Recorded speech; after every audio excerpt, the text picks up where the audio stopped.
Será que iniciou? Está dizendo que sim. Aí eu vou apresentar a tela. Vocês estão vendo a tela, gente? Ainda não. Agora é para ver. Qual que é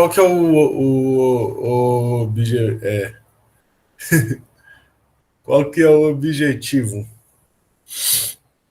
então, de hoje? O objetivo de hoje é falar um pouco, de uma maneira resumida e não completa, sobre teoria de erros. Por que resumido e não completo? Porque não dá. Não dá para falar em uma aula de maneira não resumida e completa ou completa sobre toda a teoria de erros. O que dá para fazer, e é o que eu vou fazer, é dar uma pincelada nos aspectos principais. Relembrar vocês, ou se vocês não viram, de alguma maneira falar para vocês do que é necessário saber para começar ou para fazer mesmo uma análise de dados experimentais, por mais que a gente não vá fazer experimentos propriamente ditos.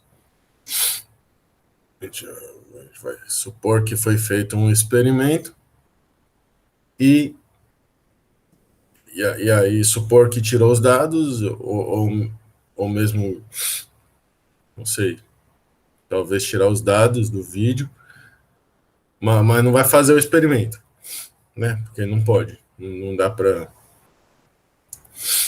para ir ao laboratório. Então a gente vai fazer o que? A gente vai supor que foi feito o experimento e vai ter, então,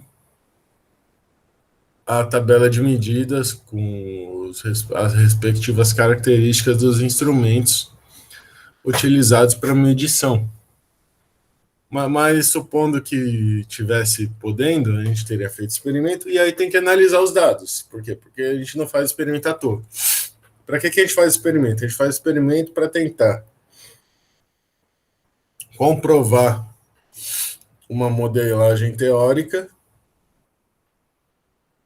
para tentar entender melhor o funcionamento de alguma coisa, para testar teorias e para, dentre várias outras coisas, né, também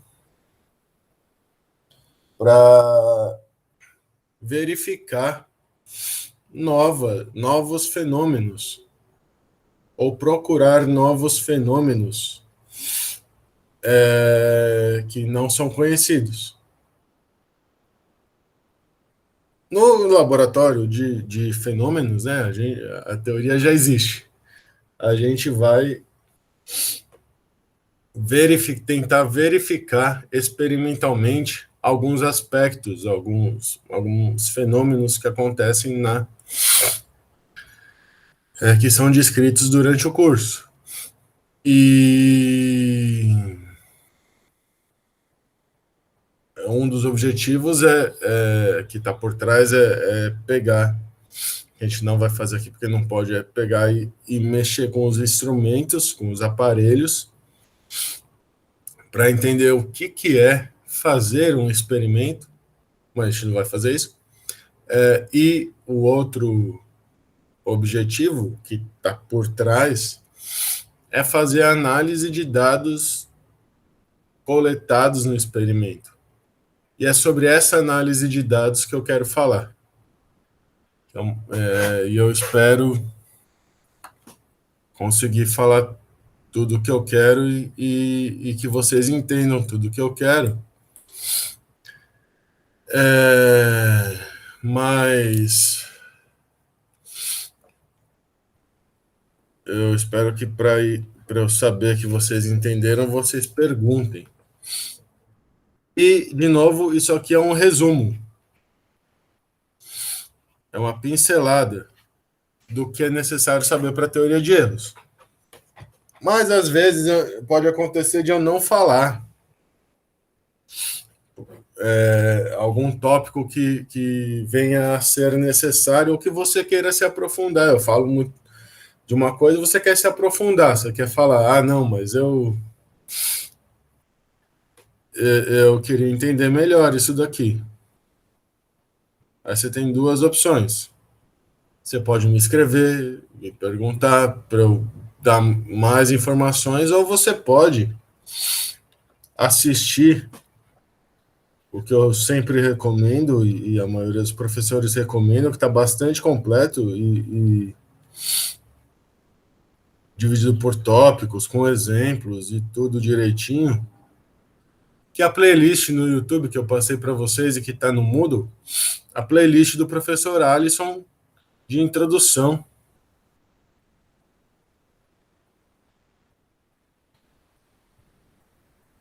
ao laboratório de fenômenos. Então, o que eu vou fazer é um resumo dessa apostila, dessa playlist. Não um resumo propriamente dito, mas o que eu vou falar está na playlist, mas eu vou falar de uma maneira que direcionada ao que a gente vai precisar. E é isso. E assistam a playlist, porque é importante. Se você, pelo menos, conforme as dúvidas e os conceitos forem aparecendo e vocês quiserem ou precisarem se aprofundar, recorram a essa playlist, porque ela tem tudo. Então vamos lá. O que significa medir um negócio? Significa que eu vou pegar um instrumento, eu vou interagir com o instrumento, eu vou fazer a medição do negócio e vai sair um resultado, né? E aí, se eu estou medindo uma coisa reprodutível, o ideal é que eu faça isso várias vezes, porque às vezes, porque existe uma variação, uma incerteza na minha medida. E porque e aí entra no que eu quero falar. Por que existe uma incerteza numa medida? Ou seja, toda medida tem incerteza.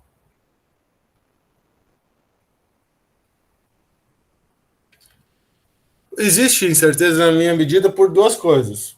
Por minha causa, por várias coisas. Minha causa, por causa do instrumento, porque às vezes existem erros sistemáticos no instrumento, como por exemplo, eu deixei lá, a mesa não é totalmente, não está totalmente plana, e eu estou analisando, sei lá, porque pensa, o chão é torto, né? Às vezes acontece. Eu estou analisando a queda de uma bolinha num plano inclinado e quero medir a aceleração da gravidade.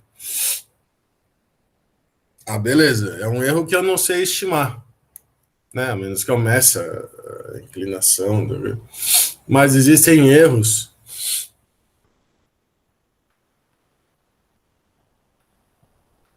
que são chamados de instrumentais ou erros sistemáticos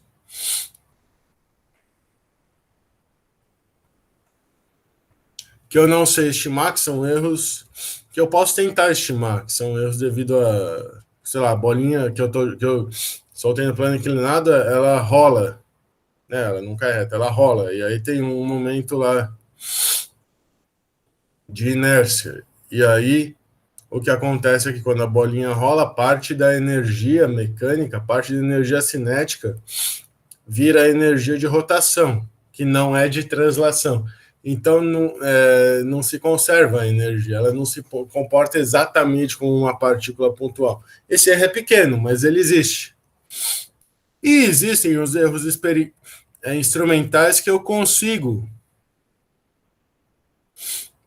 estimar, como, por exemplo, o erro da temperatura do meu termômetro. Eu sei que se eu olho para o meu termômetro, ele tem uma escala,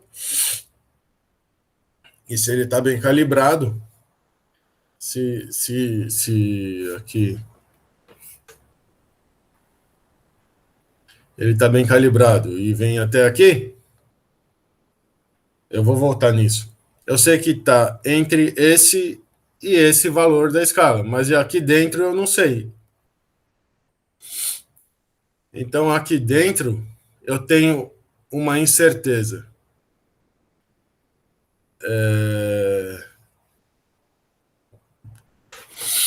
E existe um segundo tipo de erro ou incerteza, que são chamados os erros estatísticos, que é o que eu vou falar agora. Os erros estatísticos, eles são erros devidos ao fato de que existem aleatoriedades. Não é aleatório, certo? Mas é a maneira com que eu faço o experimento. Eu não consigo fazer o experimento sempre da mesma maneira. As condições do meu experimento mudam. O jeito que eu solto a bolinha muda. Às vezes a altura em que eu solto a bolinha muda, se eu não tenho. Às vezes a bolinha não é perfeitamente esférica. Eu estou dando exemplo sempre aqui da bolinha descendo o plano inclinado e eu quero medir G. E vocês sabem como mede G com isso daqui. Se eu sei o comportamento da bolinha, tal, aceleração. E então existem erros estatísticos devido ao fato de que existe uma incerteza. A incerteza na instrumental gera erros estatísticos. No modelo ideal, a bolinha caindo, ela sempre vai seguir a mesma equação. A bolinha no plano inclinado sempre vai seguir a mesma equação. Mas a gente sabe que na prática, que não é assim. Então, vamos lá. Pragmaticamente.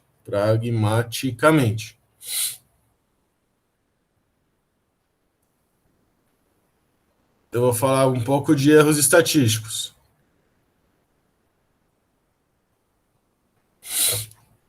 Suponha que eu tenha N medidas da mesma coisa.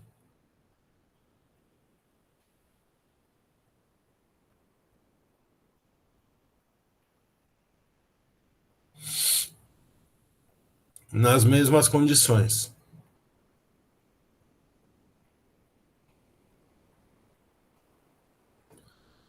Ou seja, suponha que no plano inclinado aqui, ó, eu anotei aqui o T. Não, por exemplo, eu anotei aqui, ou no plano inclinado, eu tenho o tempo que a bolinha demora para cair, N medidas do tempo, ou eu tenho aqui temperatura da água. Suponha que eu tenho o termômetro, e aí eu tenho água, eu coloco o termômetro, meço a temperatura, espero equilíbrio, meço a temperatura. Tiro o termômetro, reinicio ele, termômetro analógico, né? Aqueles que não existem mais. Aí eu coloco de novo o termômetro aqui e faço N medidas da temperatura. T1, Tn. Essas medidas não vão ser iguais. Geralmente elas vão ser diferentes, mas é esperado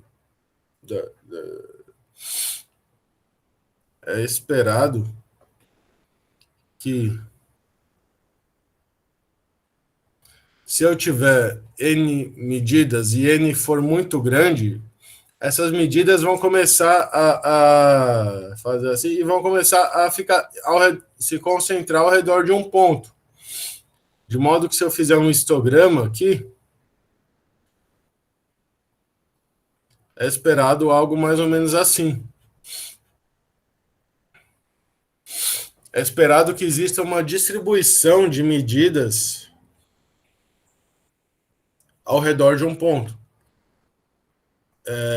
que é o que seria o que a gente espera que fosse o valor real da temperatura, coisa que a gente nunca vai ter acesso porque existe incerteza.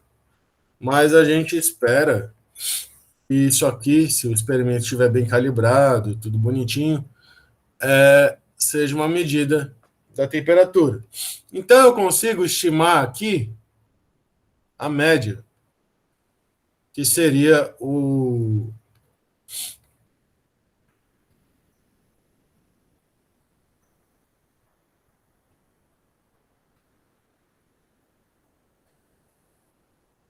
seria mais ou menos aqui, por exemplo, seria o valor nessas condições de medidas igualmente prováveis, nas mesmas condições, o valor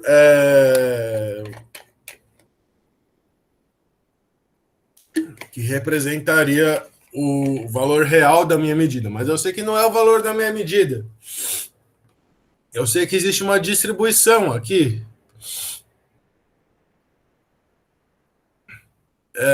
Não deu sempre o mesmo valor. Então, eu associo a essa média, de maneira pragmática, o desvio padrão da média, que é uma medida da incerteza que eu tenho ao fazer esse experimento. É uma estimativa aqui, não é que todas as medidas vão cair dentro do desvio padrão, mas é uma estimativa da incerteza que eu tenho devido a erros estatísticos, devido a uma distribuição estatística de medidas. Vocês estão me acompanhando, gente? Eu estou falando aqui coisas não que vocês não estão me acompanhando. Estamos sim, estamos sim. Então, tá bom. Então, esse aqui é o desvio padrão. E isso aqui seria o que a gente está, entre aspas, seria a incerteza estatística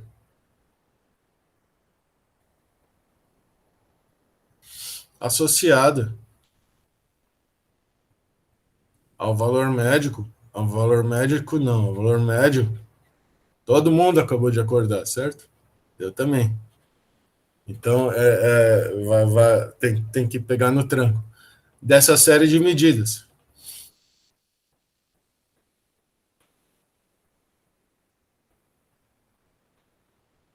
O desvio padrão, ele é uma estimativa dessa incerteza. Não é que o desvio padrão, geralmente, ele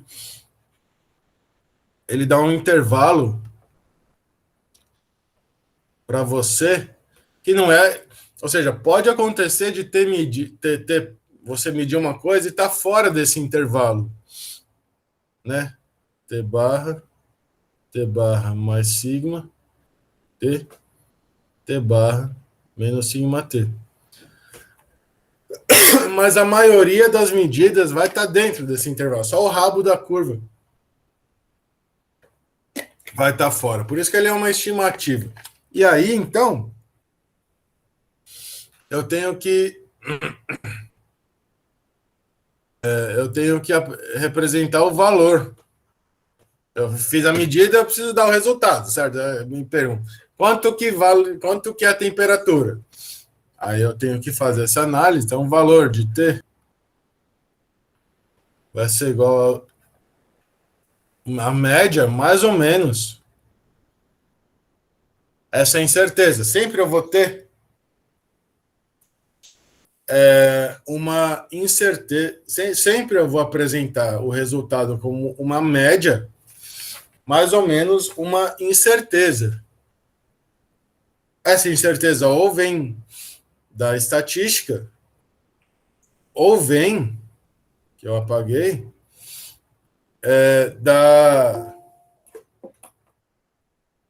ou vem dos erros instrumentais. O resultado final, quando a gente fizer a análise de dados, a incerteza final vai depender, de uma maneira não trivial, das duas coisas. Tanto da incerteza estatística, de uma série de medidas, quanto dos erros instrumentais, incertezas instrumentais. E aí é isso. E aí, então, eu vou falar um pouco agora dessas incertezas instrumentais, voltando para uma medida da incerteza instrumental. Suponha que eu esteja medindo alguma coisa e eu tenho uma régua, e essa régua aqui tem um zoom na régua, e essa aqui é a menor gradação possível.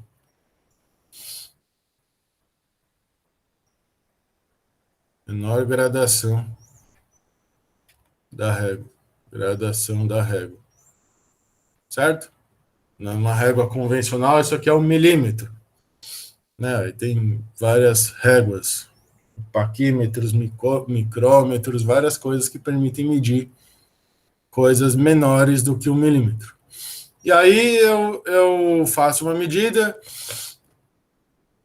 de um negócio e o negócio dá aqui. Ele dá aqui. E aí quanto é que vale esse cara? Esse cara ou vale esse valor, ou vale esse valor, ou vale alguma coisa entre esses dois valores, né? Então eu preciso associar uma incerteza instrumental agora, instrumentos analógicos. E aí, dependendo de como eu estou medindo, pode ter, se eu estou medindo alguma coisa que tem que ficar uma coisa sobre a outra, com uma distância, pode ter erro de paralaxe, de eu não olhar reto. Mas, enfim, puramente instrumental, a incerteza da medida é estimada como metade da menor gradação da escala, da menor divisão. Só que tudo vocês já sabem, certo? Hoje é uma aula de revisão da escala. Então eu vou ter que o x que eu medir vai ser mais ou menos ΔX. E aí, por que é metade, né? Porque 2ΔX, né? Vai ter o x menos ΔX e o x mais ΔX, que é metade. O x eu meço, no caso que eu meço no olho. Mas vai ter esse erro. Então, 2ΔX o valor da menor divisão da escala.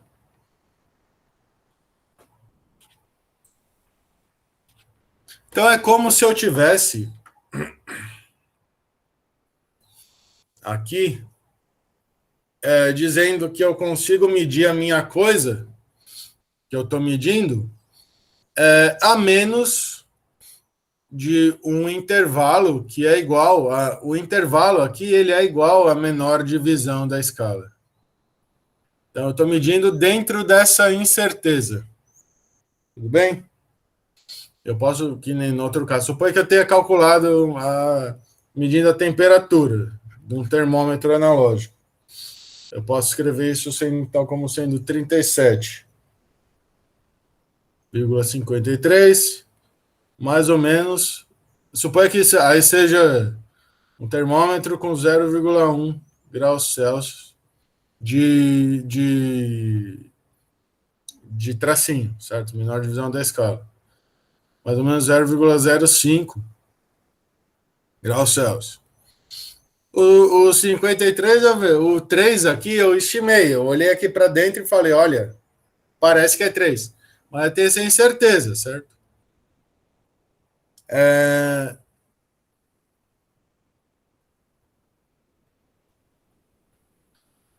Notem uma coisa importante, eu só consigo, só faz sentido eu dar o valor da temperatura até o valor da incerteza, né? Não dá, não,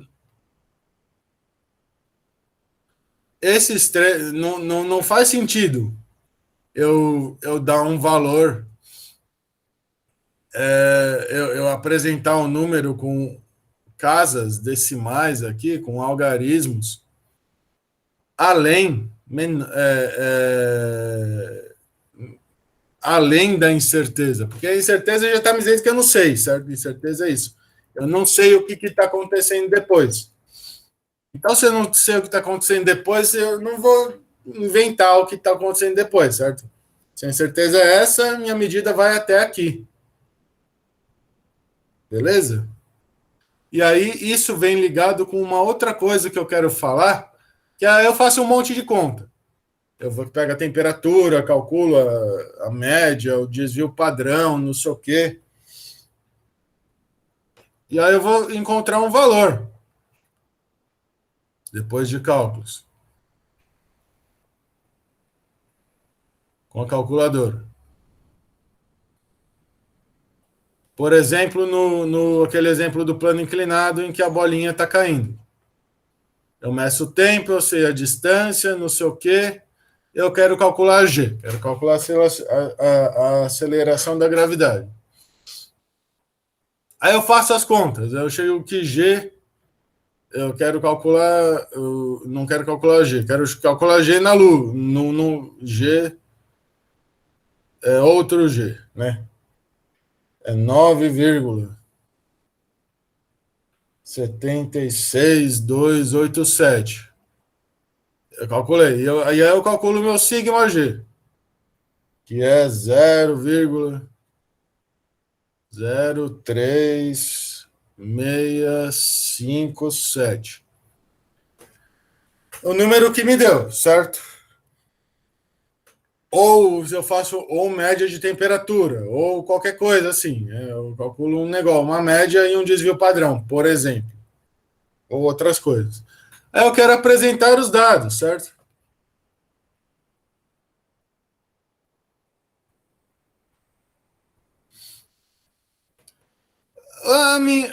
Eu falei para você, eu falei para vocês aqui, eu não faz sentido eu apresentar os dados, né, o meu valor da medida, com uma precisão maior do que a incerteza. E aí então eu tenho que arredondar.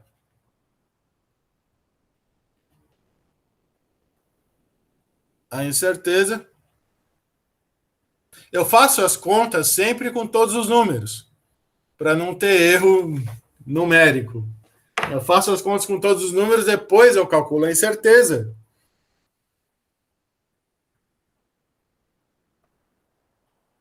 E aí, depois de calcular a incerteza, eu arredondo. E a medida. Então, metros por segundo ao quadrado. Então, eu vou apresentar aqui o meu G como sendo. E aí eu arredondo aqui, certo?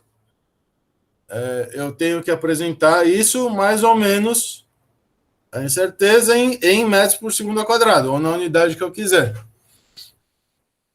A incerteza aqui, como 6 é maior do que 5, isso aqui vai ser 0,04, certo? E aí eu tenho que arredondar o meu G até aqui. Eu não posso considerar algarismos a mais. Então fica 9,76, mais ou menos 0,04 metros por segundo ao quadrado, certo? Ou seja, não faz sentido. Para todos os efeitos, a gente vai considerar, a menos que seja dito o contrário, só um algarismo aqui na incerteza. E aí a gente arredonda até aqui. Então, esse número, por exemplo, aqui, a incerteza determina né? Até onde eu considero a precisão da minha medida.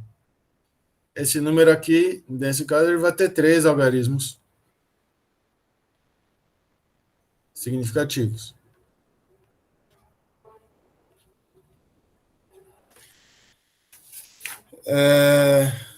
Então, vamos lá. Então, durante as contas, só repetindo, durante as contas, eu não arredondo nada. Porque senão eu vou estar introduzindo erros manuais de eu arredondar porque eu quero. Não. E aí, depois disso, eu calculo o erro da minha medida. Eu vou calcular o erro da minha medida. O sigma. Depois de calcular o sigma, aí eu tenho o G, o sigma, aí eu quero apresentar o resultado. Então, o sigma vai me determinar até onde eu tenho informação sobre o meu resultado. Isso aqui é lixo, né? Lixo no sentido não de ser ruim, mas no sentido de que está além do que eu preciso. Isso aqui tem que ser jogado fora. Por quê? Porque a minha incerteza está aqui, então isso aqui vai ser arredondado para 0,04. E tudo que tiver além desse algarismo, né, além dessa posição, está dentro da incerteza, a menos o valor exatamente dessa posição. O que está tá além da minha incerteza, está uma ordens de grandeza menor. Então não faz sentido considerar. Então eu arredondo esse negócio. Como é que chama esse negócio? Incerteza. Até a primeira casa, a menos que seja dito o contrário, tem experimentos que podem ser utilizados, que, enfim, isso acontece muito em experimentos profissionais que tem vários tipos de medida que querem diferenciar. Tem mais de uma casa, mas aqui a gente vai considerar uma casa só. Em vários lugares é considerado uma casa só, e a gente vai, uma regra, casa só. E aí, tudo que tiver depois dessa casa, a gente joga fora. E aí o número de algarismos até essa casa, desprezando os zeros que vem antes, né? O número de algarismos a partir do momento em que é que nem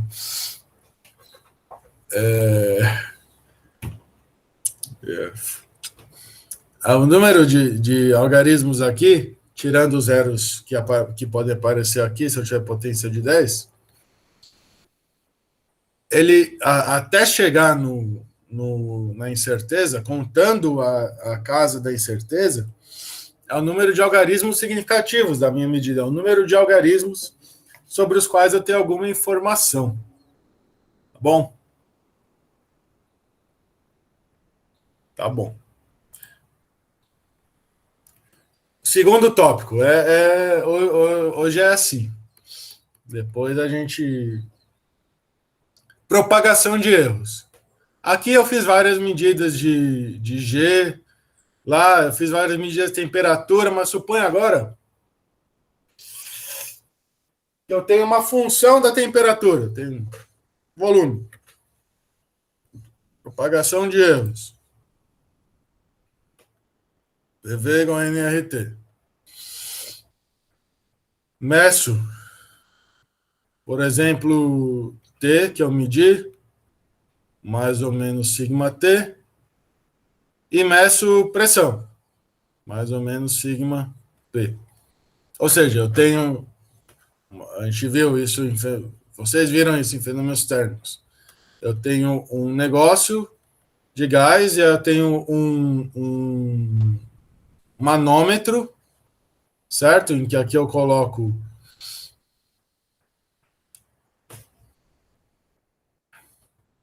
eu coloco um negócio que mede pressão,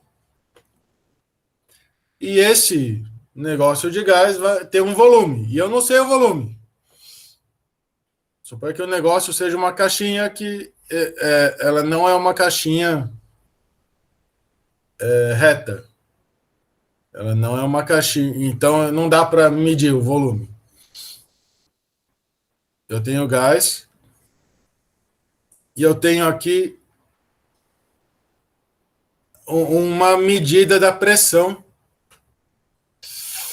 e uma medida da temperatura que eu fiz, e eu tenho o valor da pressão. Eu fiz de alguma maneira, eu tenho o valor da pressão, mais a incerteza da pressão, o valor da temperatura, mais a incerteza da temperatura. A pergunta é: quem é?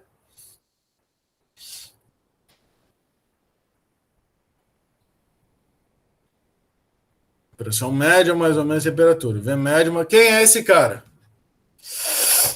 V média eu sei, certo? V média eu sei. Eu vou calcular aqui V é NRT sobre P. Eu calculo V médio. Mas e o sigma V? Esse eu não sei. Quer dizer, vocês sabem, mas eu estou fingindo que não para poder dar aula, certo? Então a gente vai olhar para grandezas do tipo Y. Vamos começar com uma variável só. Y de x. Suponha que a pressão seja dada sem incerteza, com precisão infinita, e eu medir só a temperatura. Então, onde x é uma grandeza física,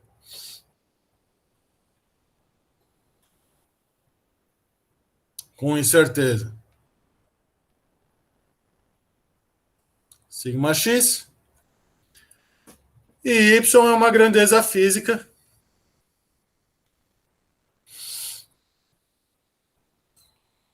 que depende de x. Como aqui, se a precisão da pressão fosse infinita, sigma p igual a zero, sei lá, por algum motivo, a temperatura, ela... Nossa, tem o erro desses caras. Mas suponha que tudo seja conhecido. A temperatura, ela teria uma incerteza, que seria o x, e o y, o volume. Eu quero saber a incerteza em y. Pergunta.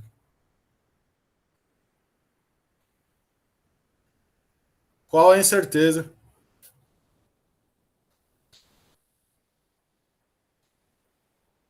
em y? Ou seja, o meu sigma y. Claramente, o meu sigma y, né, o erro do volume, vai depender do erro da temperatura. Claramente, o sigma y vai depender do sigma x.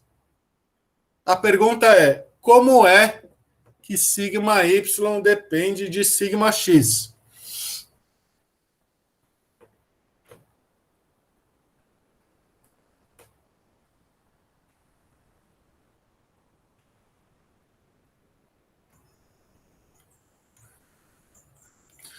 E aí a suposição crucial é a seguinte: suponho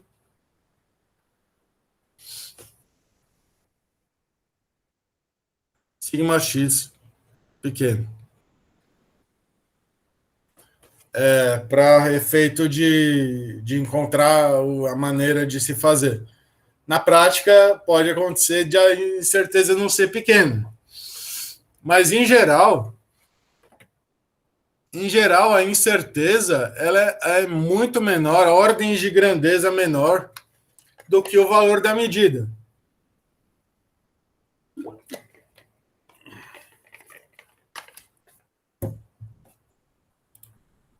Em geral,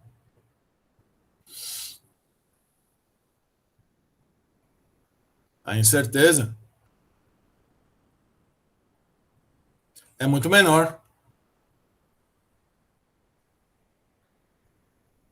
que o valor da medida. Se não fosse, aí a gente tem. Se a incerteza for maior que o valor da medida, aí o problema é mais embaixo. Aí existe algum erro no experimento, ou na minha maneira de fazer, ou em qualquer outra coisa, e não está me permitindo. Aí eu já sei de primeira. Ah, então alguma coisa está acontecendo que eu não sei o que está dando errado aqui. Antes de fazer a análise, descobrir o que está errado, porque a minha incerteza não pode ser. Ela pode ser, mas aí está errado. Tem algum problema. Não é para ser menor, não é para ser maior ou da ordem da medida, é para ser menor. Então eu suponho um sigma x pequeno, e eu tenho y igual a y de x, eu vou calcular a diferencial. Aí vocês viram funções de uma variável, certo? Diferencial dy. Eu sei que dy é dy dx. E aí, se sigma x é pequenininho, né? Se sigma x é pequenininho, eu posso fazer uma analogia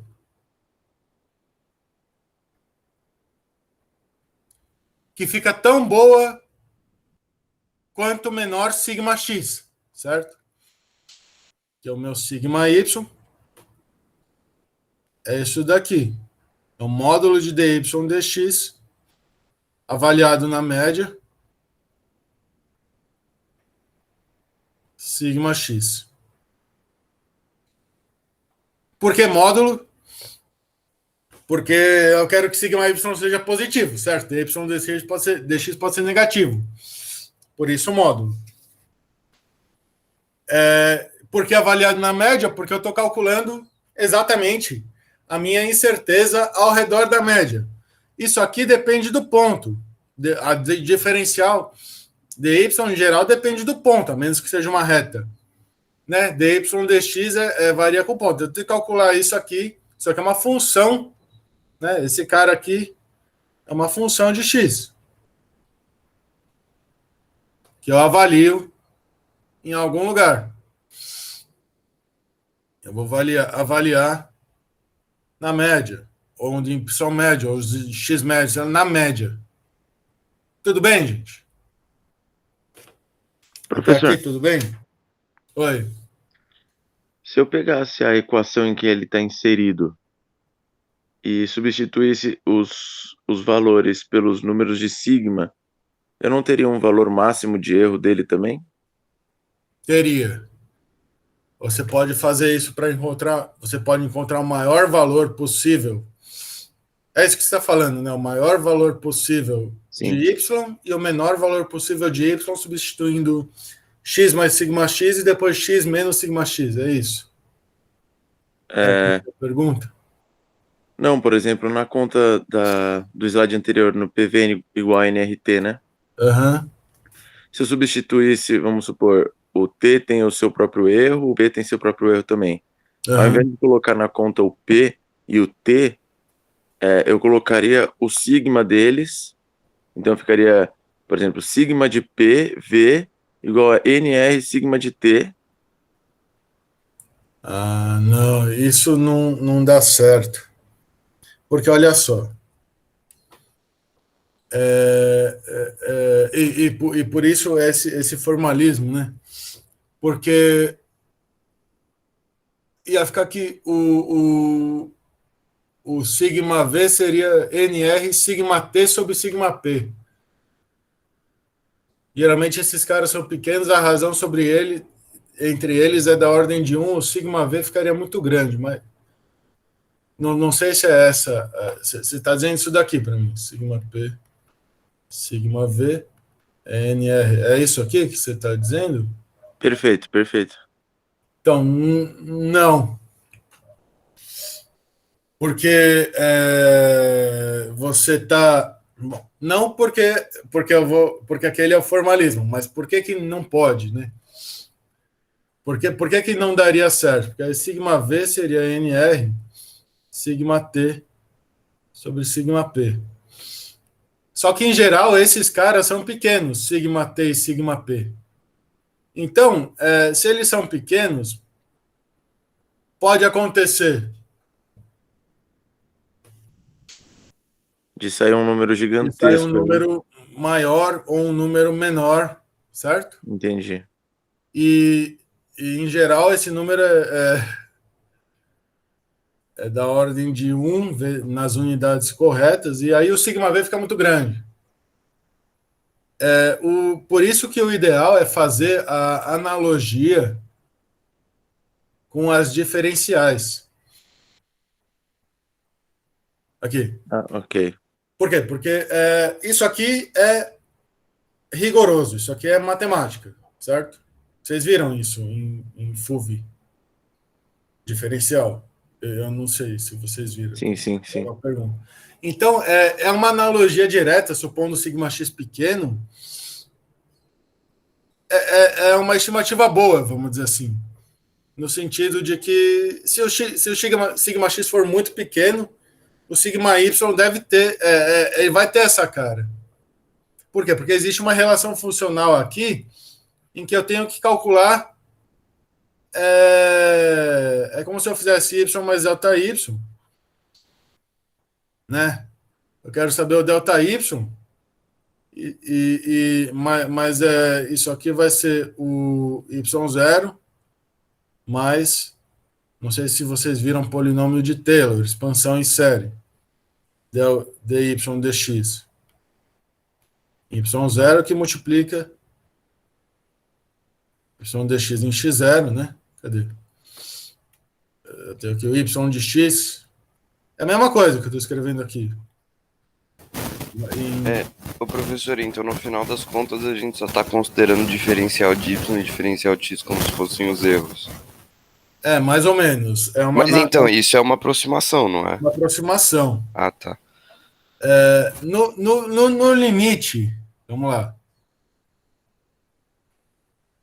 No limite em que o sigma x é muito pequeno, né, é infinitesimal, o sigma y ele vai ser a diferencial, certo? Em módulo aqui, porque eu quero positivo.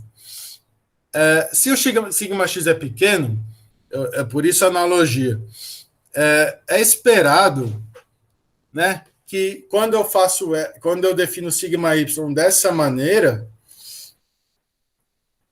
o erro que eu estou cometendo, ou seja, o erro em cima do erro, certo? Sigma é incerteza. O erro na minha conta, né? O que eu estou desprezando na conta,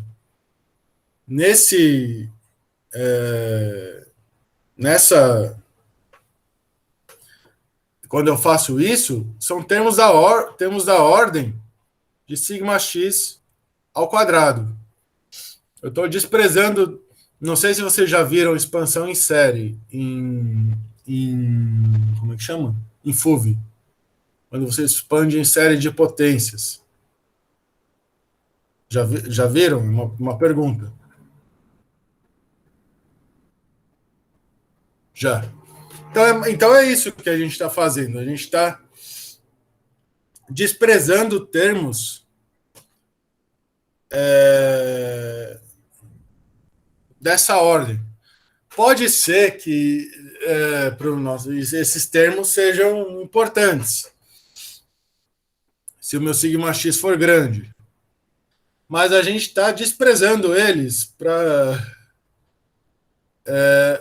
e definindo a incerteza como sendo a parte linear da minha expansão em série.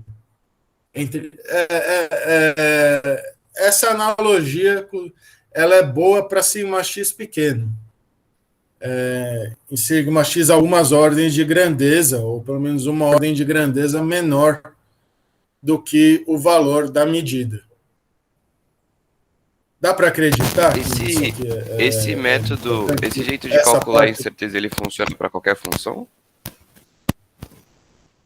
Tipo, sim. Independente se a função é x², x ao cubo? Sim, independente se a função é x², x ao cubo, desde que essa derivada aqui não seja 1 sobre x e calculando em zero, certo? desde que esteja bem definido, essa é a maneira de calcular a incerteza para sigma x pequeno. Se sigma x não for pequeno, a gente vai calcular da mesma maneira, mas aí é bom saber que existe algum problema anterior a esse cálculo, existe algum problema na tomada de dados do experimento. Porque não faz muito sentido você obter uma incerteza. Bom, existem lugares em que a incerteza, em cosmologia, um tempo atrás, a incerteza era da ordem da medida, era da ordem do valor observado. Mas em experimentos em que a coisa é controlada e já está melhorada, o sigma x costuma ser pequeno. Então, isso aqui vale sempre. Então, se eu botar aqui x², eu consigo calcular. Se eu botar logaritmo de x sobre x0, eu consigo calcular. Se eu botar exponencial, eu sempre consigo calcular o meu erro. Em particular, se é 1 sobre x, vamos lá. Y de x igual a 1 sobre x. Então, sigma y vai ser a derivada, certo?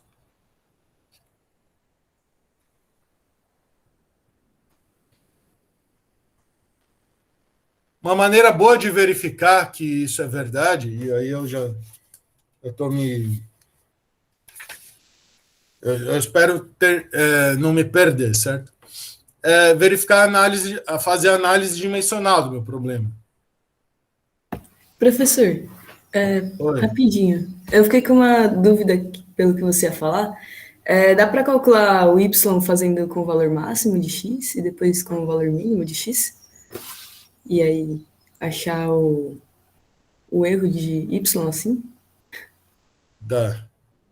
Deixa eu... Ó, você tá dizendo isso para mim. Tem y de x, certo? Eu tenho x médio mais delta mais sigma x e x médio menos sigma x, certo? Então, eu quero calcular aqui o y máximo e o y mínimo, substituindo esses dois caras. É isso que você está falando. Isso. Em geral, o que vai acontecer é que você vai superestimar o erro. Fazendo assim. Entendi. Dá para fazer, mas não é a melhor maneira, vamos dizer assim. Fazendo assim, você vai... Em geral, você vai superestimar... Eu não tenho exemplo para te dar, mas, em geral, você vai superestimar o erro, a menos que a função seja linear. Você vai superestimar... E mesmo linear, eu sugiro sempre usar isso. Você vai superestimar o erro. O erro aqui vai ser muito maior do que o erro calculado dessa maneira. E aí ele acaba sendo não realista. Você vai piorar o seu resultado, vamos dizer assim, no sentido de precisão. Entendi. Beleza? Beleza, obrigada. Então, Professor, oi. rapidinho, esse x que você colocou ali, no 1 sobre x², ele é o x no ponto médio? Quando eu substituir? Ou não? Isso. Isso aqui, eu sempre esqueço de fazer isso. Apaguei a lousa? O que eu fiz?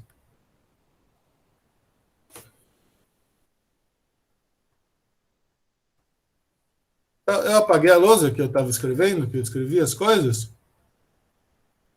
Apaguei, né? Acho que sim.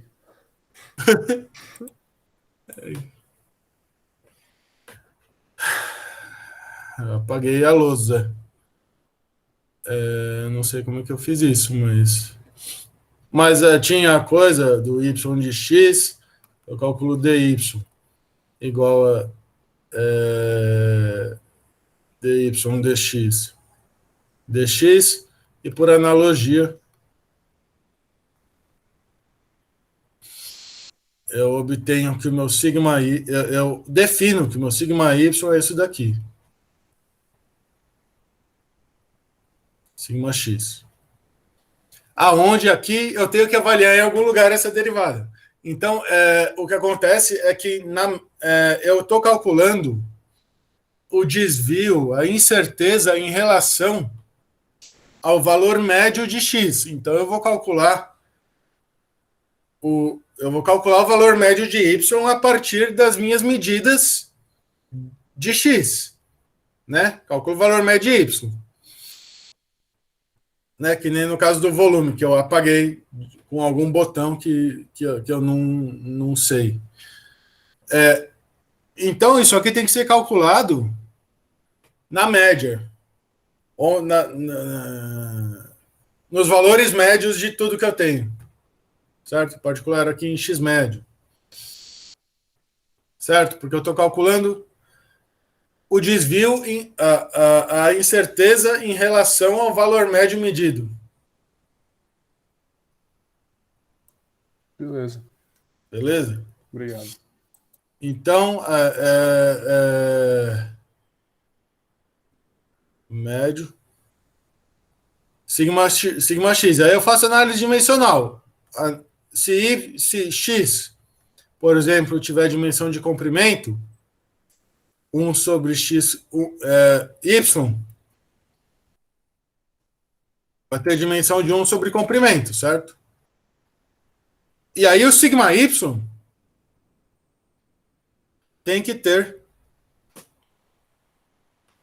dimensão 1 sobre comprimento. Por quê? Porque é a incerteza na medida de y. Tem que ter a mesma dimensão que y, certo? Se eu faço a conta, faço a análise dimensional e dá errado, significa que eu errei a conta. É uma maneira de você fazer o cross-check. E aí o sigma y, a dimensão de sigma y vai ser 1 sobre L quadrado, e o sigma x tem e o sigma x é a incerteza em x, ele vai ter dimensão de comprimento, nesse exemplo. Vezes L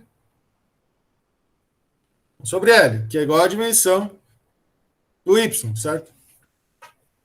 Então, é uma maneira de checar se o resultado está errado é essa. Não significa que quer dizer, se não tiver a mesma dimensão, está errado. Tem que ter a mesma dimensão. Não significa que se tiver a mesma dimensão vai estar certo. Você pode errar outra coisa, certo? A chance de errar é infinita, né? Por isso que a gente treina direitinho. Tudo bem? Tudo bem. Então, existe agora um outro negócio. E aí vocês provavelmente não viram, ou viram e eu não sei que viram, que é uma função de n variáveis. Grandeza f dependendo de x1 mais ou menos sigma 1, xn mais ou menos sigma n. Vocês já viram várias variáveis, gente? Ou não viram e eu vou contar para vocês como é que é? Vocês provavelmente não viram. Mas eu vou contar para vocês. Ainda não, professor. Não, mas é bom que aí vocês se aventuram, certo? A diferencial de f vai ser a diferencial, como se eu considerasse f como uma função de x1,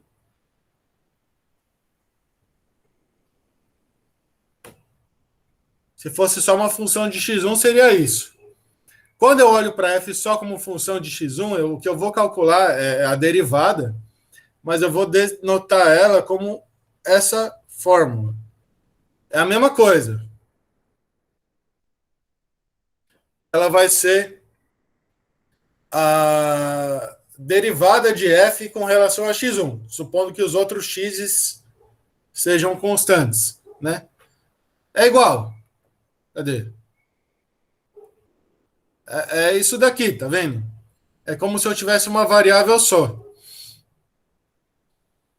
Então, o DF ele vai ser isso daqui. E aí depois eu olho, existe um formalismo que vocês vão ver em funções de várias variáveis para dizer que isso é verdade. Mas eu vou contar para vocês. Aí eu olho f como uma função de x2. E aí eu somo. Por que eu somo? Vocês vão ver em várias variáveis. Mas a gente soma.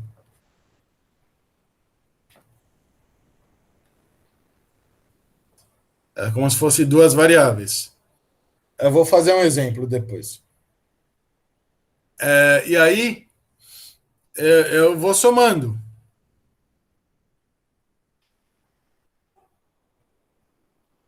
Até chegar na última variável. Vocês entendem, gente? Ou pelo menos dá para entender o que significa esse símbolo? É a derivada em relação à variável x1, supondo que o resto é constante. É como se eu olhasse, entre aspas, f igual a f de x1. Uma função de uma variável, onde x2 até xn são constantes.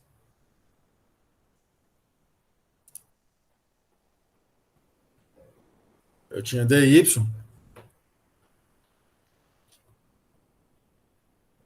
dx, dx. Esse cara é isso. Faz sentido, gente, dizer isso? Senão a gente volta nisso, porque entender isso daqui é fundamental para entender o resto. Então, Eu não entendi muito bem o que é o x1, o x2, o xn exatamente. Por exemplo, eu vou dar esse exemplo aqui, ó, PV igual a NRT, tá? E eu vou escrever isso como sendo V igual a NRT sobre P. Tudo bem? Então, o x1 é o T e o x2 é o P. Tá? E o F Entendi. é o V. São as variáveis, então, entendi. São as variáveis, isso. São grandezas físicas que eu meço. Ou seja, isso aqui eu meço. Eu meço x1, xn. Eu meço T e P, por exemplo. Meço várias vezes, calculo média, desvio padrão. Eu vou ter média mais desvio padrão de cada um. Por exemplo, aqui, esse cara. E aí o F vai ser o volume, nesse caso, que vai ser uma função de T e de P. Então agora, antes a gente estava vendo, na lousa que eu apaguei, mas vocês têm na cabeça, o caso de uma variável só, né? Agora, por que a gente vai ver várias variáveis? Porque vai precisar, basicamente. Para uma variável dá isso. Para estender para várias variáveis, aqui o volume depende da temperatura e da pressão. Então vai existir um erro, temperatura média, mais ou menos incerteza da temperatura, e pressão média, mais ou menos incerteza da pressão. E eu quero calcular quem é a incerteza do volume. Certo? Esse é o meu objetivo. André. Professor, só uma dúvida. Então, por exemplo, digamos que eu vá calcular a parte da incerteza que está relacionada à pressão. Eu derivo NR sobre P em relação a V, ou eu considero a temperatura na hora de fazer essa derivada? Não sei se deu para entender minha pergunta. Deu. Eu vou fazer essa conta aqui, ó. Então, V é igual a NRT sobre P. Tá? Então, o que eu estou chamando de del V, del T, é a derivada de V em relação à temperatura. Eu olho o P como constante. Certo? Então, se ele é constante, é uma função linear da temperatura, tá? Tudo bem? Sim, sim. E aí eu vou calcular da pressão, ΔV e ΔP. A temperatura agora é constante, isso aqui é nRT, derivada de 1 sobre P, derivada da pressão, certo? Que é menos isso sobre P quadrado, certo? Sim. É essa a ideia. Não é a ideia, é isso que está acontecendo. Eu olho, se eu calculo a derivada em relação à temperatura, eu olho as outras variáveis constantes, no caso aqui a pressão constante. Se eu calculo a derivada em relação à pressão, eu olho as outras todas as variáveis como constante. Eu olho a temperatura constante, por exemplo, aqui. E aí eu tenho todas as derivadas parciais, que a gente chama. Derivada parcial porque é a derivada de uma coisa olhando as outras constantes. Saquei, obrigado, prof. Curso rápido, relâmpago de várias variáveis, certo? E aí, quando eu calculo a diferencial, esse é o ponto que eu estava falando. Quando eu calculo a diferencial,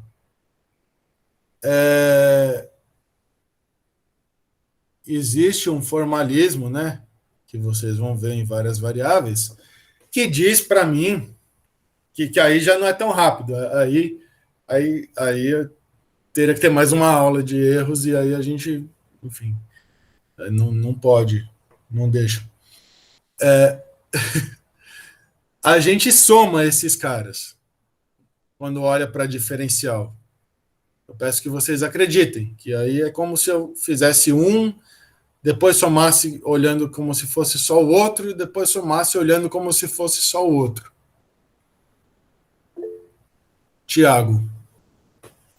Ô, professor, só para eu ver se eu entendi certinho. Então, você meio que faz todo mundo como se fosse uma variável e depois junto? Uma soma? Você para calcular diferencial, certo? Isso.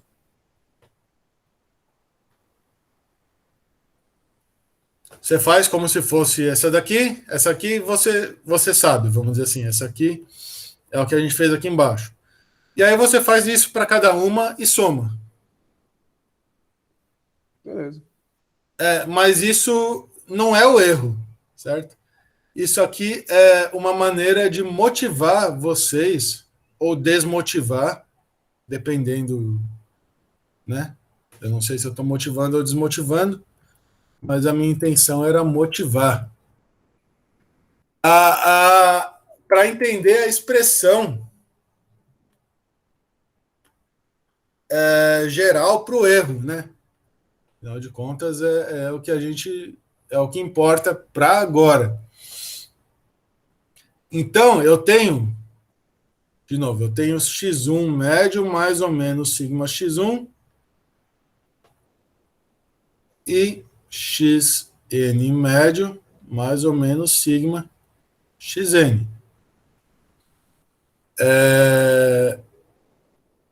E aí eu quero saber quem é sigma f. Eu quero uma estimativa para incerteza em f, dados a incertezas em x1 até xn. Em outras palavras, é isso daqui.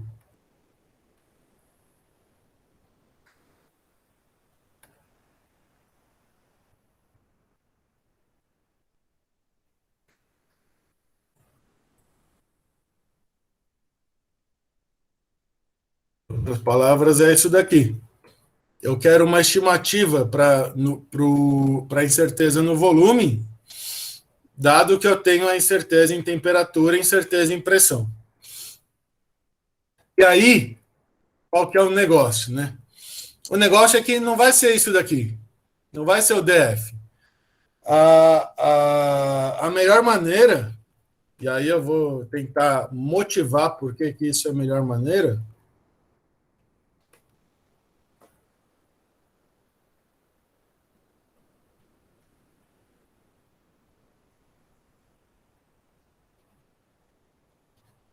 graus. É como se você olhasse isso aqui fosse...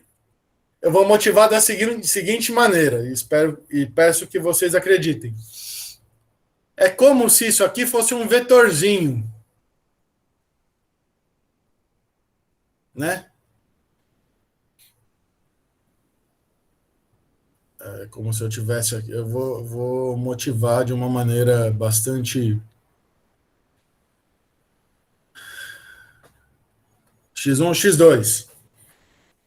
É como se isso aqui fosse um vetorzinho, né? Cuja essa componente aqui seria a componente vertical.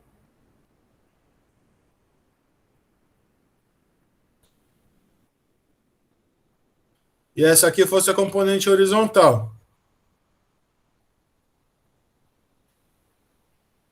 Não sei se dá para enxergar essa, porque eu estou enxergando na minha cabeça. Eu estou tentando passar da minha cabeça para a lousa e da lousa para vocês.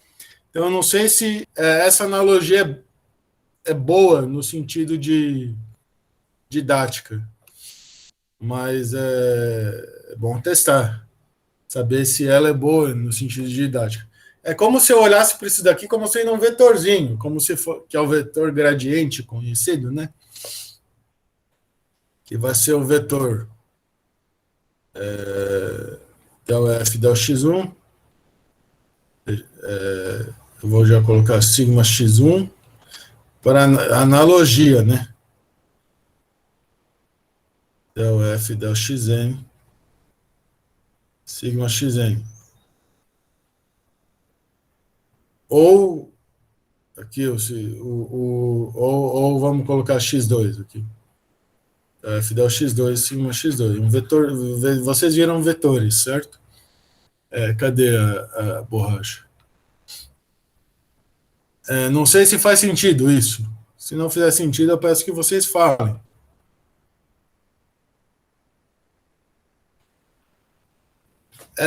Por analogia. Por quê? Porque eu quero encontrar o erro de F. Se eu substituir, trocar aqui por sigma, não vai dar legal. Existem outros motivos, mas eu quero transformar isso em uma coisa intuitiva. E aí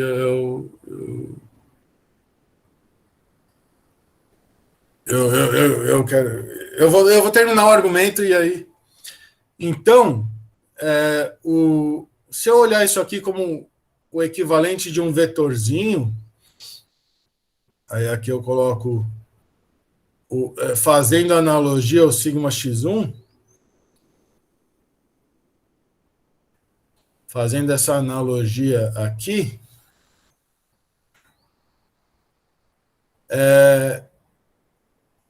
por quê? Porque eu quero uma maneira boa de somar os erros em cada uma das minhas variáveis. Eu tenho duas variáveis aqui, T e P. Esses dois erros vão contribuir para o erro do volume. Então, o quê? Eu esqueci aqui. Isso. Então, o meu sigma F, ele vai ser a norma desse vetorzinho. Eu gosto de pensar assim, né?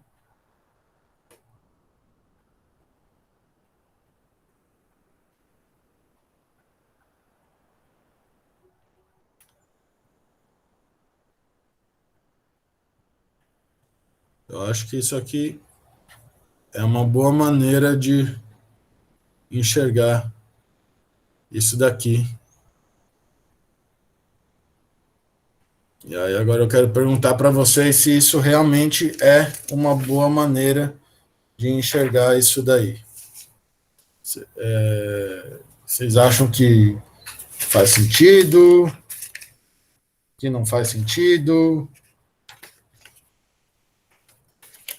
Professor, eu não Que entendi dá para bem o que você engolir? fez, na real.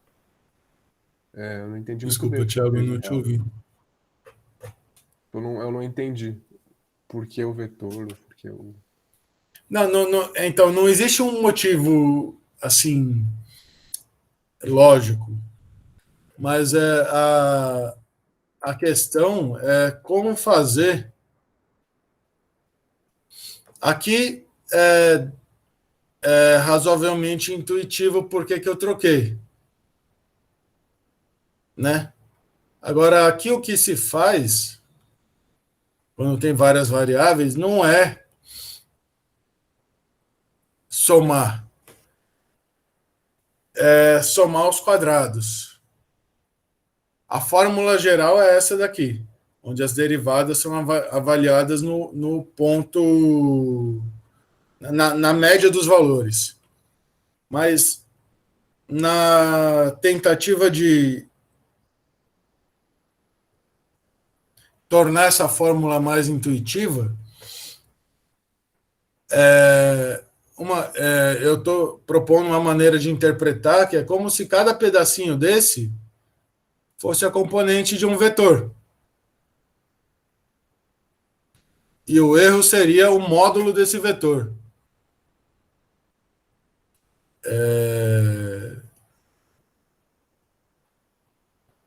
O erro não é a soma. Não é que eu tenho vários erros em vários lugares e somo os erros. Cada erro está pesado pela derivada, e aí calha de eu somar dessa maneira. Mas uma maneira de tentar enxergar isso é olhar cada carinha desse como um componente de um vetor de n dimensões, 2 dimensões é isso daqui.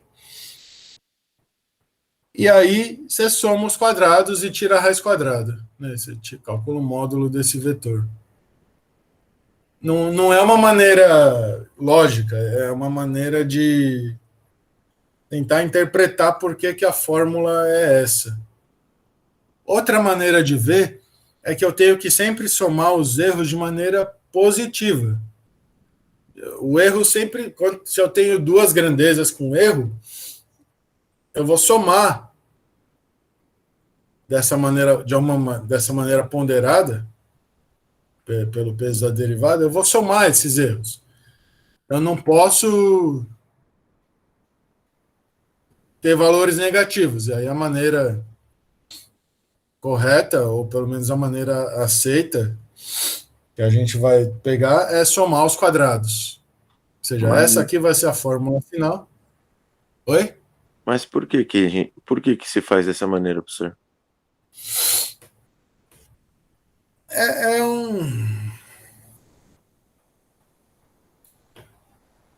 É uma maneira de você fazer a estimativa do erro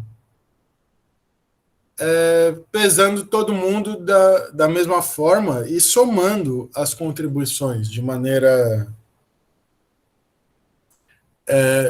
poderia ser o módulo desse, poderia ser... Vamos lá, peraí. Deixa eu copiar esse cara.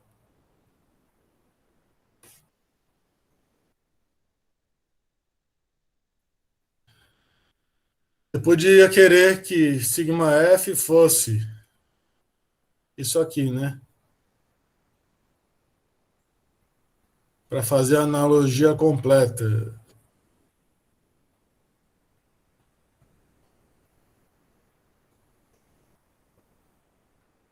E não teria nenhum motivo aparente para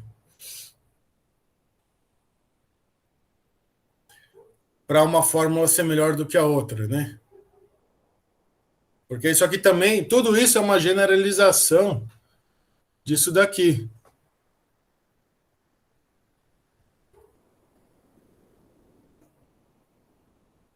Né? Tanto essa quanto essa são uma generalização dessa daqui. Acontece que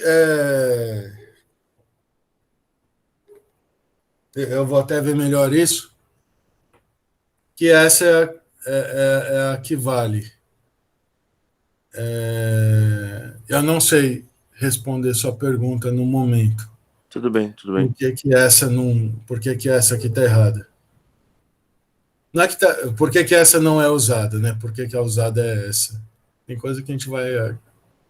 A gente, professor mesmo, considera razoável, vai vendo, por que não é de outro jeito?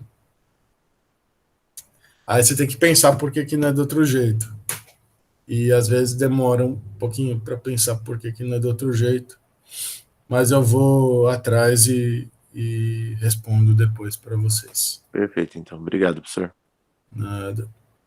Mas a questão é que, no caso geral, a fórmula é essa daqui. Eu tentei dar uma motivada.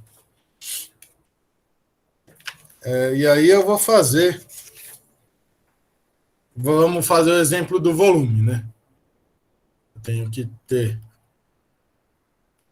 T médio mais ou menos sigma T, e P é P médio mais ou menos sigma P, e V é V médio.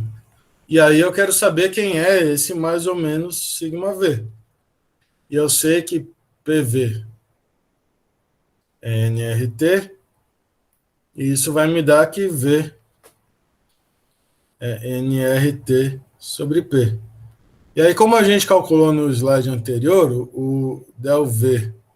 então eu sei. Então, se eu olhar para essa fórmula, eu sei que o sigma V ele vai ser raiz quadrada de del V, del T ao quadrado, sigma T quadrado, por motivos arcanos, certo? Eu não... Essa parte eu não... Eu peço que vocês acreditem, por enquanto. E aí só tem duas coisas. Del V ao quadrado, sigma P ao quadrado. E aí eu sei que o del V del T... Então eu olho para cá o P como a outra variável P como constante, ou todas as outras como constantes. Então é uma função linear de P. Isso é NR sobre P. E o meu del V, del T, não, del P agora, eu olho a temperatura como constante. Então vai ser nRT, a derivada de 1 sobre P. P quadrado, menos RT, tá? Eu vou copiar isso para outra lousa para a gente... Pode. Então, e daí? Então o sigma V, ele vai, o NR, então ele vai ser raiz quadrada de NR sobre P ao quadrado, avaliado, aí eu já posso, quando eu calculo isso, eu já posso avaliar tudo na média, certo? Média ao quadrado menos sigma P, sigma T quadrado mais a outra derivada, menos NR. Aí eu já avalio na média a minha derivada.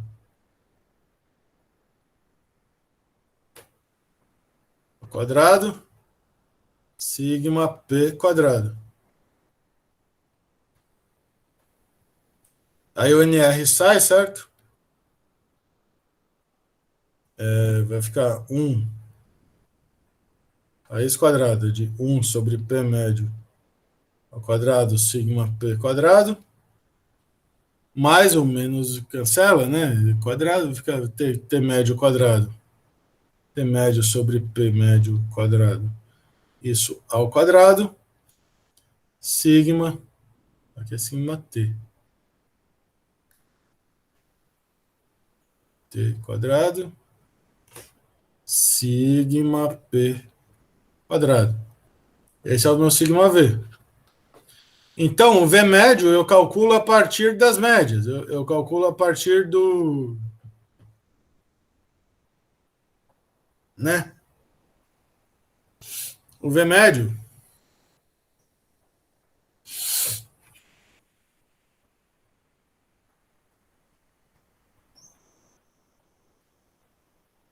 Aí eu preciso ver como é que é a melhor maneira de calcular, mas aí o V médio, né?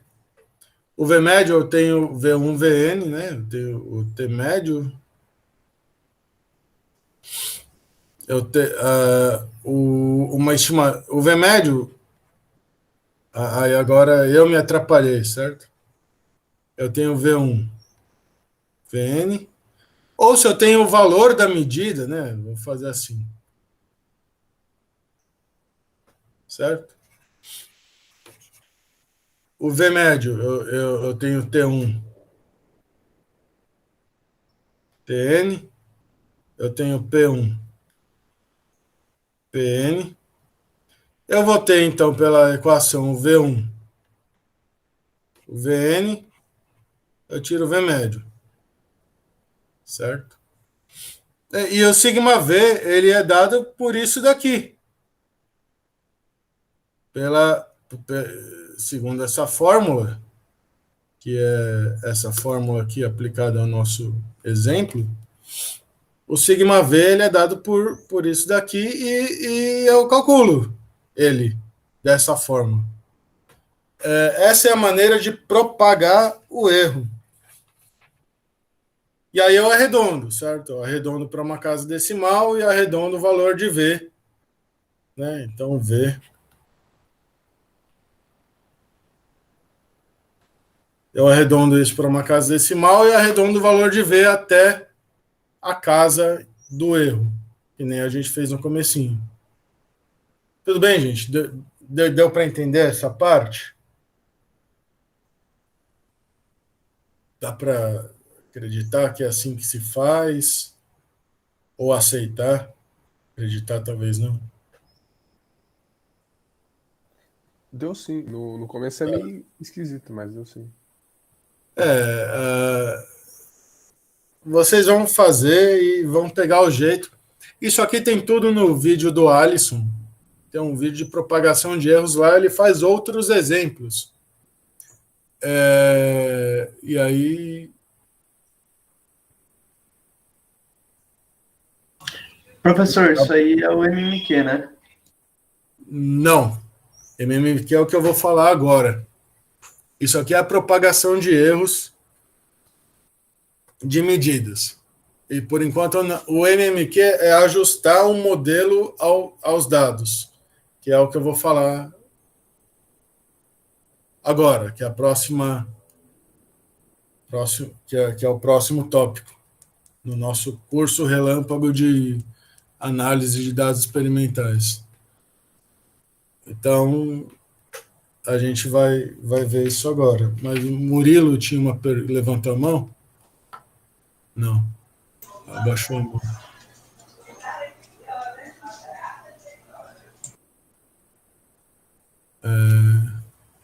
Bom, qualquer coisa, você pergunta de novo. Vamos então para o último tópico da aula. Suponha que eu tenha um gráfico de uma medida, y de x. E eu tenho um modelo. Antes de falar desse gráfico, eu vou copiar esse gráfico, porque eu quero falar ele na próxima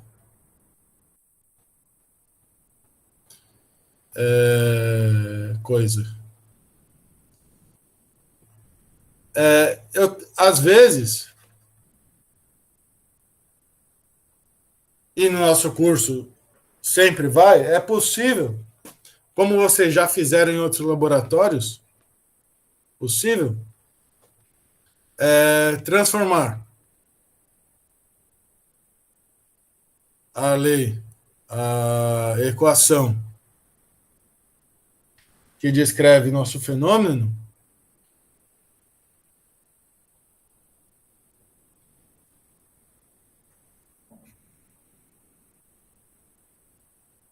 em uma equação linear.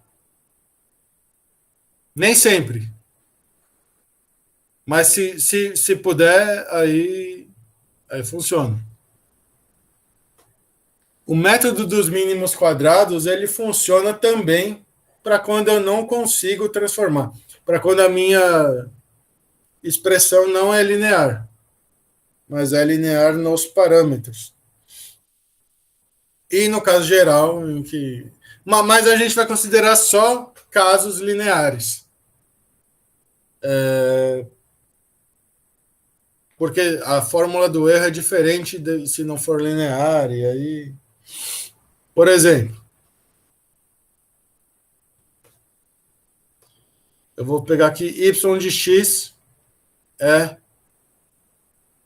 a vezes x elevado a b. Como é que eu linearizo essa expressão? Isso aqui não é linear, certo? E eu quero escrever como sendo y igual a uma outra constante a, x grande mais b grande. Eu quero transformar essa equação nessa equação. Nem sempre é dessa maneira, mas nesse caso é dessa maneira.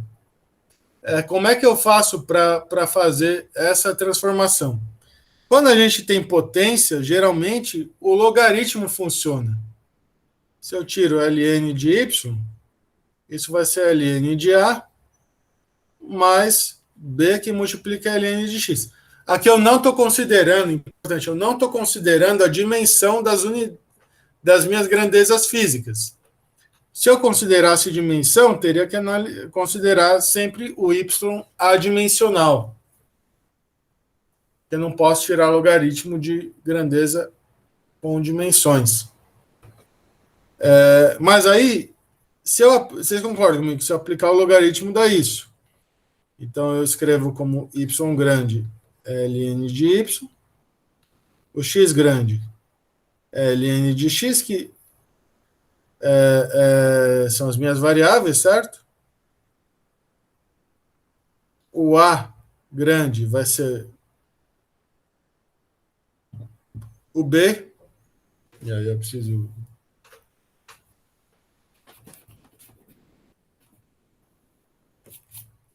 O bzinho, o a grande vai ser o bzinho, e o b grande vai ser ln de a. B grande vai ser ln de a. Vocês concordam comigo que isso aqui permite me linearizar uma expressão desse tipo?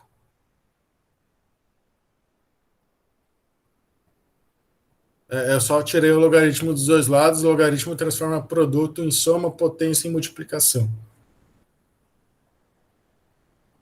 É isso que o logaritmo faz, para isso que ele serve.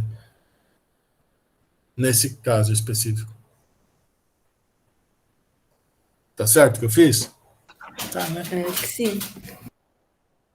Tá. Então, tá bom. Então, geralmente, quando for possível fazer isso, eu vou ter, então, e aí eu suponho. E agora a suposição.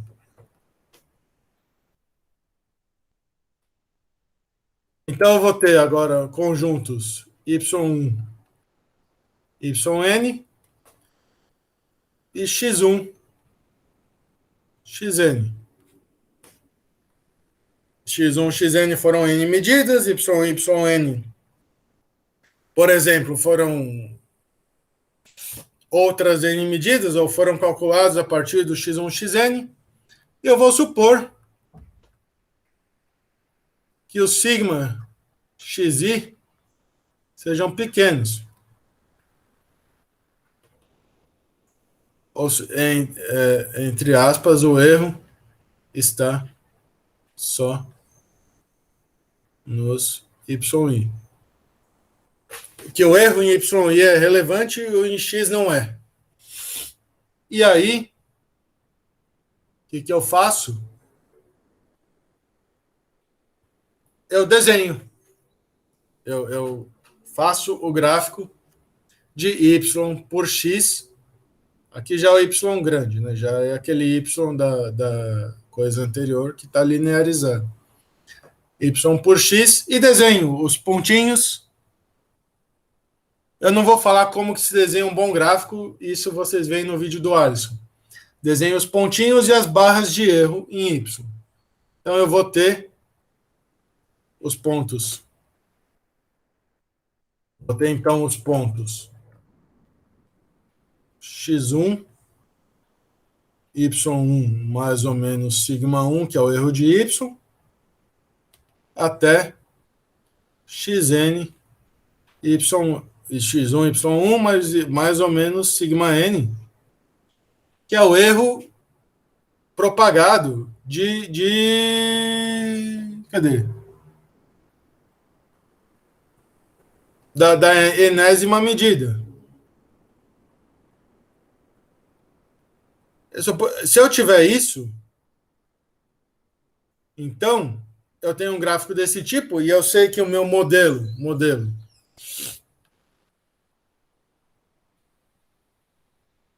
y igual a x mais b.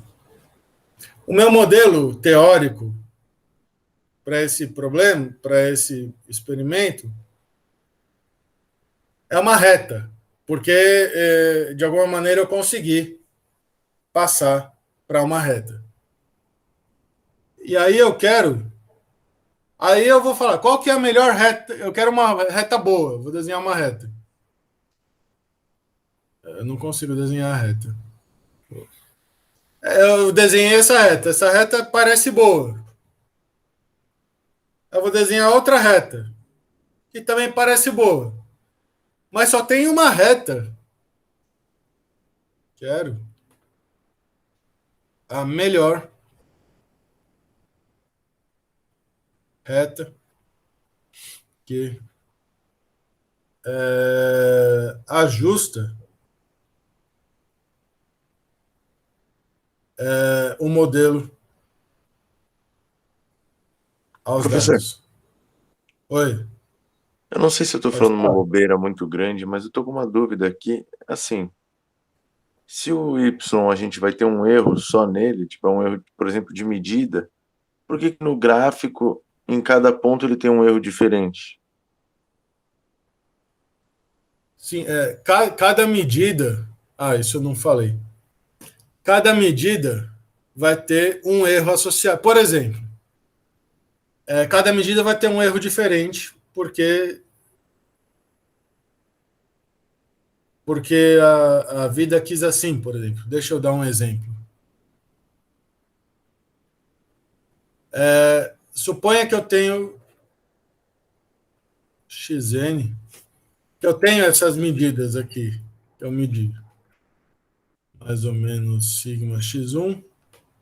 Isso aqui são n medidas da mesma coisa. Ok. Por exemplo, no exemplo do calorímetro lá, que vocês fizeram em fenômenos térmicos, é a temperatura. Várias medidas da temperatura. E aí tinha a resistência. E aí daqui, eu vou tirar que eu sei que dy. Aí aqui é uma dy dx.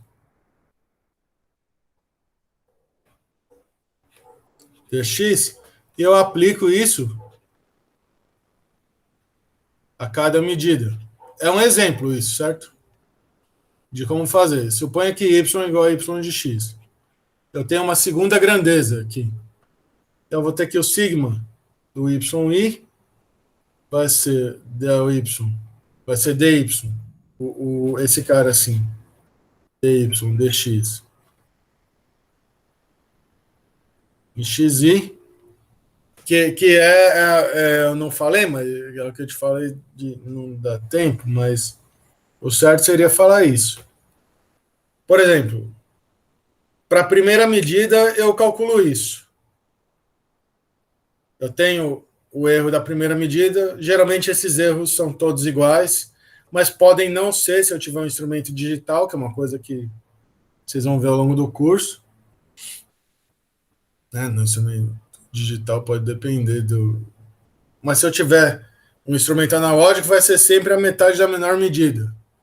Mas o del y, del xi pode depender de x, pode depender de...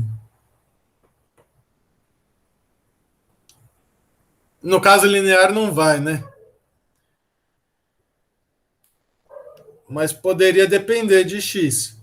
Ou se o sigma x ele é diferente aqui para cada medida, o meu sigma y vai ser diferente. Ou existe um erro associado, se eu meço x e y, o x eu meço de uma maneira, y eu meço de outra maneira. E aí o erro de y pode depender do ponto que é tomado. Diferentes valores de y. Por exemplo, eu tinha pressão e temperatura. É que eu só estou pensando só estou conseguindo pensar em exemplos em que os erros são iguais. Mas pode acontecer de ser diferente. Então, eu só vou ver um gráfico com os erros diferentes que nem a gente se apresentou ali, se eu tiver um instrumento... Qual que foi o nome que você disse? Um instrumento... Não é só se tiver um instrumento digital, mas pode acontecer de, por algum motivo, outro. Se tiver um instrumento digital, é bem possível que aconteça isso. Mas pode acontecer de, por algum motivo, quando eu propago o erro, por exemplo, vamos lá. Lembra do... Você fez aquele negócio de termistor? O exemplo do termistor, dos fenômenos térmicos. Eu tinha que calcular, eu tinha a medida de temperatura, não sei se vocês lembram, temperatura, e aí eu calculava 1 sobre T. O gráfico era do tipo, alguma coisa assim. Temperatura em função da resistência. O erro em 1 sobre T, então, o sigma de 1 sobre T, ele vai ser 1 sobre T quadrado, né? Menos 1 sobre T quadrado, o sigma T, que vai ser 1 sobre T quadrado. Aqui, um bom exemplo, achei um exemplo. Sigma T, certo? Vocês lembram disso, do termistor que vocês fizeram em fenômenos térmicos? Mais ou menos, professor, mais ou menos. Mas suponha que você lembra. É isso aqui. Essa é a fórmula que, linearizada, me dá a dependência a relação entre a temperatura e a resistência. Temperatura da água que eu meço e a resistência do meu termistor. O sigma T, eu meço a temperatura, mas na minha equação entra 1 sobre a temperatura. Ou, no caso aqui, entra... Quando eu isso aqui aparece também quando eu tenho uma equação que não é linear e eu linearizo, que é o que eu estou fazendo aqui. Eu linearizei a minha expressão, certo? E quando eu deixo a expressão na forma linear, eu tenho que propagar o erro. Eu estou agora calculando 1 sobre T, eu tenho os erros na temperatura, eu vou escrever isso, então, como erro em 1 sobre T. Então, eu tenho que o meu sigma de 1 sobre TI, de cada um, vai ser 1 sobre TI ao quadrado, sigma TI. E aqui eu tinha T1 até Tn. Então, eu vou ter 1 sobre T1 até 1 sobre Tn. A temperatura era medida com termômetro, a temperatura, o sigma TI era igual para todo mundo. Mas como eu tenho N medidas de temperatura, conforme eu vou jogando água, elas vão mudando, certo? Elas vão mudando, porque eu estou colocando água quente ou água fria, eu não me lembro. Acho que é quente que vai colocando. Eu não me lembro como é que é, mas vai mudando a temperatura. O sigma de 1 sobre T,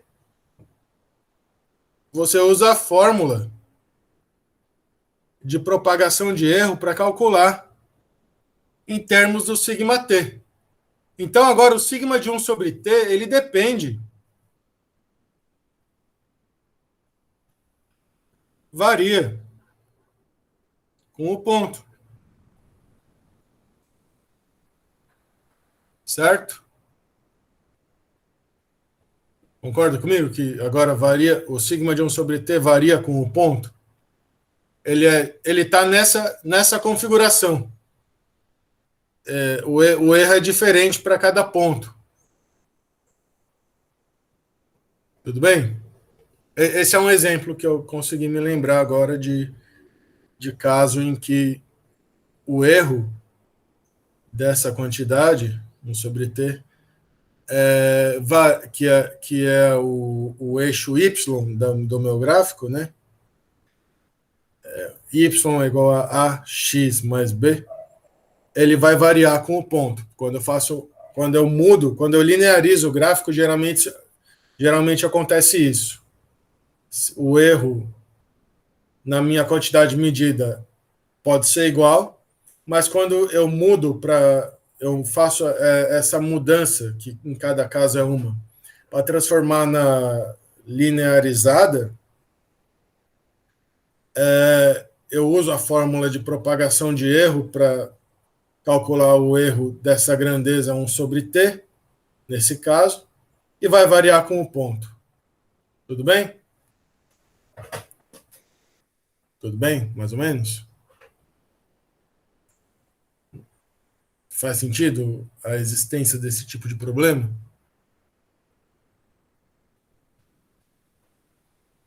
Tá bom. Então, voltando aqui para os mínimos quadrados, eu quero o modelo que os melhores parâmetros, melhor reta, são os melhores. A e B. E aí não vai dar tempo de fazer toda a dedução, e eu acho que nem convém fazer toda a dedução. Mas como é que eu faço para calcular o melhor, a melhor reta? Como calcular a melhor reta? Opa. Aqui. Como calcular. E agora vai ser um passe de mágica, certo? O que é o passe de mágica? O passe de mágica é o seguinte: eu defino essa quantidade, vai ser uma função y ax mais b. Uma função de a e b, que vai ser o seguinte: a soma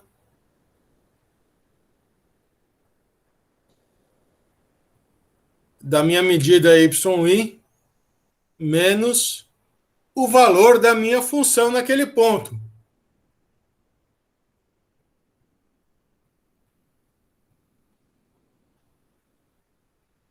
Certo? Isso aqui, se eu desenhar o gráfico,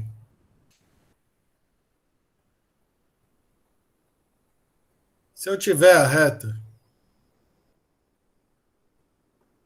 que passa aqui, e isso daqui for suponha que essa seja a reta. Isso aqui, esse valor aqui, que está no colchete, é essa distanciazinha, tá? É a distância entre o ponto medido e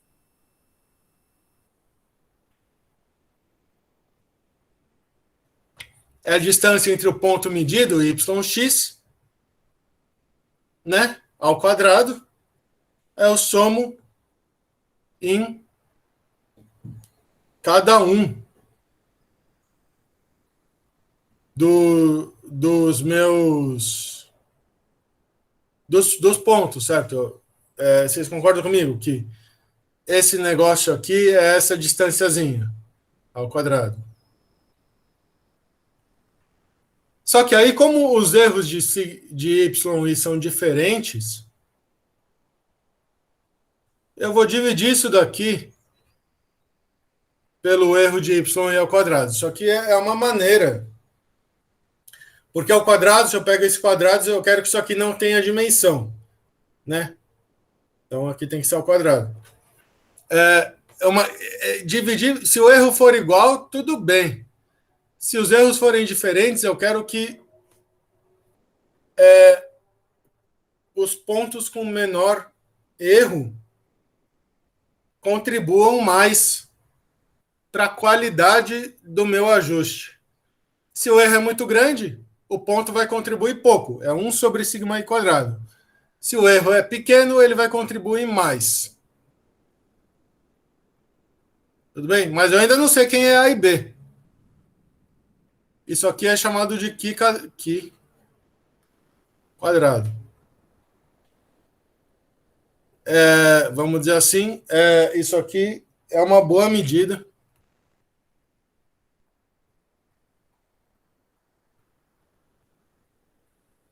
da qualidade do ajuste.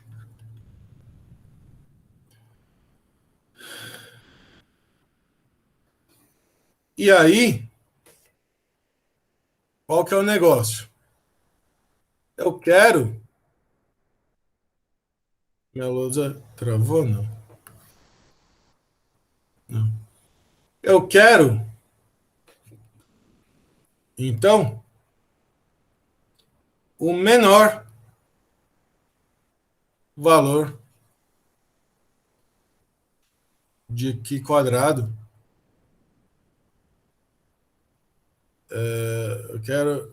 Eu vou escrever diferente. Quero, então,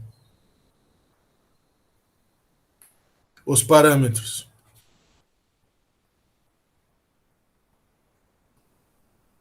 A e B que me dão o menor valor de Qi quadrado. E isso, o que é o menor valor de uma função? O menor valor de uma função é o mínimo, certo? Se eu desenho uma função aqui, esse é o menor valor, e é dado por... Isso aqui é f, isso aqui é x, df dx igual a zero, e a segunda derivada é maior que zero. Mas, em particular, df dx é igual a zero. Então, eu não vou fazer a conta, mas eu vou dizer para vocês que isso é obtido com... Se eu faço essa derivada parcial igual a zero, e essa derivada parcial igual a zero. Se eu fizer isso nessa expressão, eu não vou fazer, eu preparei, mas eu acho que não convém fazer. Se eu fizer isso nessa expressão, eu encontro as fórmulas dos coeficientes A e B que melhor ajustam a minha reta. Essa reta, a melhor reta para a qual esse erro aqui, que é a soma das distâncias ao quadrado entre o modelo e os pontos, pesada pela incerteza do y, eu encontro o menor valor possível. Note que isso aqui é sempre uma parábola, então o ponto crítico sempre vai ser mínimo. O menor valor possível de A e de B. E aí, módulo conta, certo? Se fizer as contas, chega nesses valores de A e de B, que são os valores que vocês costumam usar. O delta A e o delta B, eles são mais complicados porque você tem que usar propagação de erro em cima dos valores de A e B, mas existe esse conjunto de fórmulas,